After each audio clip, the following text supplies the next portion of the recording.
Recibimos en estos momentos aquí en la Cocina de las Noticias a José Sciaba, economista. ¿Cómo está, José? Silvio Sacomani te saluda. ¿Cómo va? Estamos muy bien. ¿Cómo Bueno, andamos? muchas gracias por atendernos, muy No, un amable. placer. Por aquí todo muy bien también.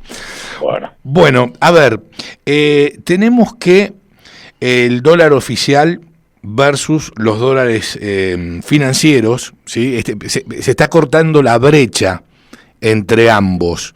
¿Eso implica la posibilidad de que se salga del cepo más rápido de lo que piensa el gobierno? ¿O de lo que mire, estipula el gobierno? ¿Hay alguna conexión en esto? hay una conexión, por supuesto, si la brecha estuviera ensanchándose, esto se alejaría. Una brecha más cerrada, o la desaparición de la brecha facilitaría la salida del cepo, pero creo que el gobierno aún así podría decidir mantener el cepo y, por ejemplo, eliminar el dólar blend, ¿no? O alguna otra alternativa. Es decir, el gobierno, sabiendo que tiene una elección el año que viene, sabiendo que hay depósitos en pesos que evaluados en dólares tienen una valoración bastante alta, que tiene deuda en pesos que debe renovar en plazos cortos, todos esos son elementos que pueden generar eventualmente, si hay un shock, ya sea interno o externo, una corrida, ¿no? Y el temor a la corrida puede hacer que uno no levante el cepo, aun cuando la brecha o la situación corriente sea muy buena. Así que yo en principio diría, tuvimos un cortocircuito con el Fondo Monetario, que él pedía la eliminación del dólar blend a fines de junio, y eso era, el dólar blend es el sistema que le permite a los exportadores liquidar 20% por afuera del mercado oficial de cambio, al dólar financiero. Sí. En ese momento había una brecha muy grande, ahora esa brecha se ha reducido y es probable que en el verano eventualmente hasta desaparezca y sea lo mismo el tipo de cambio oficial del financiero, la diferencia sea muy pequeña. Creo que lo que esta reducción de la brecha puede anticipar es quizás la eliminación del dólar blend, y pondría de esa manera en línea al gobierno con lo que le pedía el fondo, por lo menos cuando fue la octava revisión. Hay que acordarse que la novena y la décima están pendientes todavía. Exactamente. Pero el cepo yo creo que se va a ir relajando y flexibilizando, pero creo que de hecho ya está ocurriendo, ¿no es cierto? Eso está ocurriendo, es cierto, pero creo que va a seguir habiendo restricciones, a menos que las colocaciones en pesos o la deuda en pesos que tiene el gobierno consiga estirarla en su plazo de vencimiento, y aún así creo que lo que va a buscar es salir de una situación de reservas netas negativas, como está todavía el Banco Central hoy. Poder acumular un pool de activos, una cantidad de dólares en las reservas, para ahí sí, si hay alguna corrida sobre el peso, tener una herramienta de intervención. Seguro. Hoy no lo tiene y por eso depende del cepo. Ahora, si la brecha sigue estrechándose, sí, me da la impresión que no cabría la posibilidad de una corrida. ¿Cómo lo ves vos, José? Digamos, esto es una muy buena señal y una señal de calma cambiaria. Pero uno sabe que puede suceder una crisis, no sé, en un país vecino, en los mercados internacionales, sí, también, con sí. Trump. Vamos a tener que estar bastante atentos, y entonces aún uno teniendo una situación interna bastante equilibrada, puede haber una situación internacional que genere voluntad o deseo de cubrir. En una elección, además, siempre está esa tendencia de dolarizar el portafolio, que se acerca la fecha de la elección. Así que puede estar todo muy bien, y habiendo registrado una mejora muy grande, y potencialmente podría haber una corrida. Y el cepo elimina esa posibilidad. Yo creo que si el gobierno quiere tomar riesgos, podría levantar el cepo con la certeza de que viene. Y si tiene aversión al riesgo y no quiere exponerse a ese riesgo, yo creo que si no consigue una inyección extraordinaria de recursos que le sirva, digamos, de alguna manera como resguardo, a mí me parece que van a flexibilizar el cepo, pero van a dejar algunas restricciones que impidan comprar cantidades grandes de mercado. Está claro. Como era el cepo original, no sé si te acordás, que era lo que no se podía comprar. No. Ujú, sí, sí, sí, lo recuerdo muy bien. Ahora, ¿cómo ve factible que el Fondo Monetario Internacional, ya que la Argentina está cumpliendo en gran parte la Sí. requisitoria del fondo, de excepción, bueno, del tema reservas, te pregunto si desde tu punto de vista, desde tu análisis, cabe la posibilidad de un desembolso por parte de este organismo para con la República Argentina, pero digo un desembolso importante, 10.000 millones de dólares, que es lo que... Quizá un nuevo programa cuando termine este. Este ya no tiene grandes desembolsos y entonces tampoco hay grandes incentivos para producir ahora. Uh-huh. Pero queda claro que las observaciones que hacía el fondo hace 2 o 3 meses, también las han contestado favorablemente. Yendo por otro camino, Milei se aferró a un programa de desinflación muy marcado y no quiso tocar el régimen cambiario.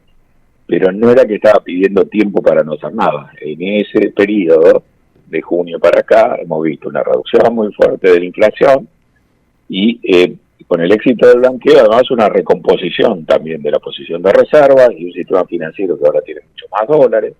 Es decir, yo creo que el gobierno que no aceptó lo que le pedía el fondo, hoy puede mostrar unos resultados que el fondo, que son del agrado del fondo, que es lo que ha dicho Georgina la semana pasada con los resultados creo que son realmente muy buenos, muestran que el celo fiscal y monetario del gobierno se mantiene. Eso creo que es el elemento que ha permitido. Estamos perdiendo un poquito el contacto telefónico, José, discúlpame. Bueno, a ver, me acerco más, tengo una ventana cerca. Ahí está, ahí está. Te diría, excelente. esa discrepancia entre el fondo y el gobierno, creo que el gobierno lo ha cerrado con un desempeño impecable. Uh-huh. Pero y por ende creo que tampoco hay razones para que el fondo no apoye una iniciativa que ya ha mostrado, digamos,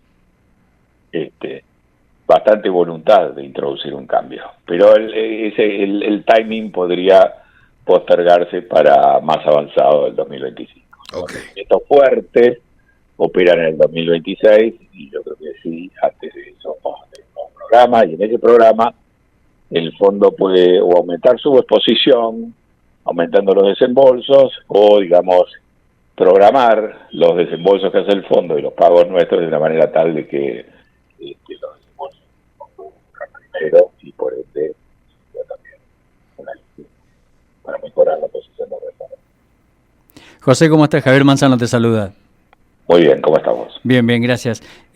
Hace un ratito, bueno, yo te cambio un poquito de tema. Hace un ratito nombrabas, ¿no?, que había que tener cuidado o precaución con Donald Trump con dos sumas, ¿no? Donald Trump, bueno, en su primera gestión, ¿no?, había impuesto aranceles sobre los productos extranjeros que ahora otra vez y anunció que los va a imponer. Caballito de batalla, y él ha dicho que es un hombre que le gustan aranceles y se nota. No hay por qué no creer. ¿O cree que ahora va a tener más impacto que en su primera gestión de estos aranceles que él quiere imponer? ¿Y cómo puede afectar a la Argentina también, no es cierto? Bueno, eso, digamos, él tiene una agenda complicada, que puede generar mucha volatilidad financiera y mucha incertidumbre. Sobre los aranceles hemos visto 2 días atrás un anuncio muy rimbombante de él, hablando de ponerle aranceles a todas las importaciones de Canadá y México. Y hay que pensar que Canadá y México son socios comerciales en un acuerdo comercial que está negociado, que se renegoció. Originalmente era el NAFTA y después se cambió a instancias de Trump. Exacto. Entonces, en principio, las relaciones comerciales ahí están definidas con bastante precisión y no son adversarios o enemigos de Estados Unidos, y sin embargo Trump habla de que le puede aplicar un arancel extra. Es decir, si los socios comerciales en un acuerdo comercial con Estados Unidos están sujetos a que él les aplique aranceles a todas sus exportaciones, uno diría, bueno, no hay duda que la comunicación, lo que Trump quiere recordar, que él está propiciando, y lo ha hecho en toda la campaña, aumentar fuertemente los aranceles. Y para China tiene una cuota extra adicional, le ha dicho que quiere llevar los aranceles al 50%. Ahora, uno puede preguntarse también qué sentido tiene anunciar todo esto durante toda una campaña, ¿no? Y si esto no es simplemente, conociendo el trasfondo de Trump, que es un hombre de negocios, un negociador nato. Él ha escrito un libro que se llama El arte del trato, el arte de la negociación. Si uno lee ese libro, ahí él aclara o explica cuál es el procedimiento de la negociación ideal, según su juicio. Y eso empieza haciendo una propuesta muy audaz, muy controvertida, golpeando, digamos, sobre la mesa, para después negociar, ¿no? Entonces, claramente Trump nos avisó en la campaña que él piensa poner elevadísimos aranceles, y lo ha dicho 2 días atrás. Él no va a asumir hasta el 20 de enero, así que él está preparando el terreno para un escenario donde probablemente haya aranceles más altos, aunque no necesariamente esto de lo que está hablando ahora, y él ató la posibilidad de no aplicar esos aranceles a decisiones de frenar inmigración, de frenar la entrada de fentanilo, etcétera. Así que empieza una negociación donde Trump puede hablar, pero el que sigue gobernando es Biden, ¿no? Y las decisiones las va a tomar recién el 20 de enero, ¿no? Así que estamos avisados de que Trump viene, como siempre, con comunicaciones, con noticias que van a hacer ruido, pero eso es parte, digamos, de su negociación. ¿Qué es lo que va a concretar en definitiva? Eso lo tendremos que ver recién a partir del 20 de enero. Okay. Probablemente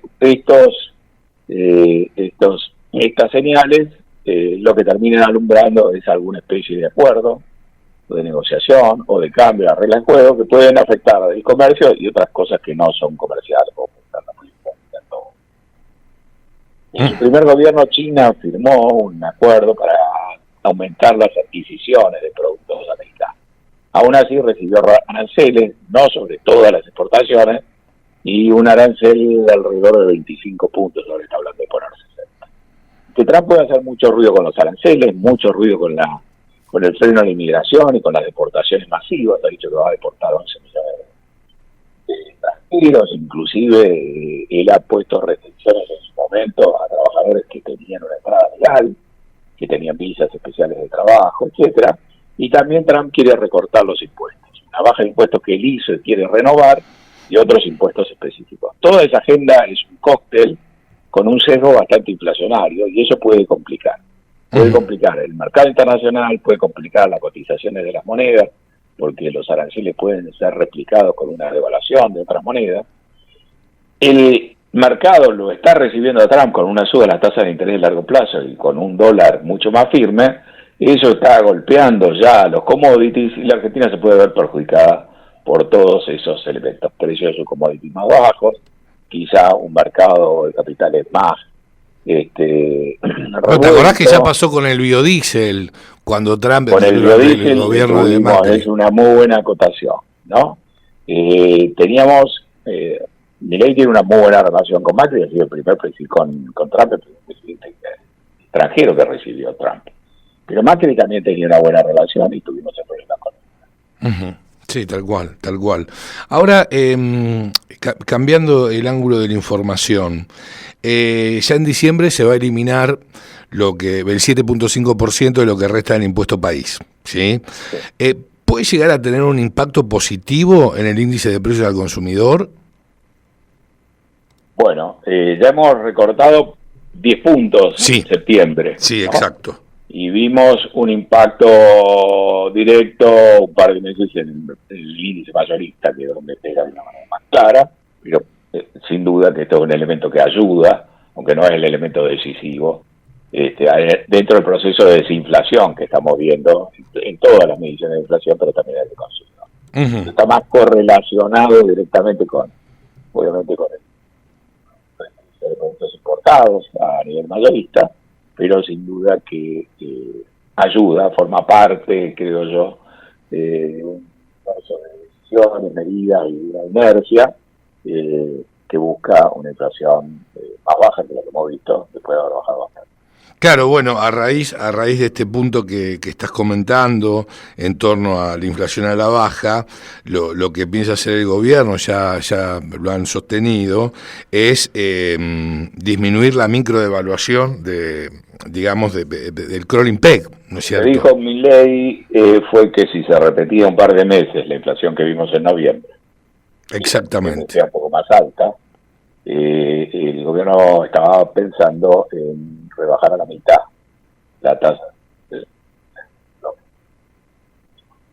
No, eso también puede suceder en el verano.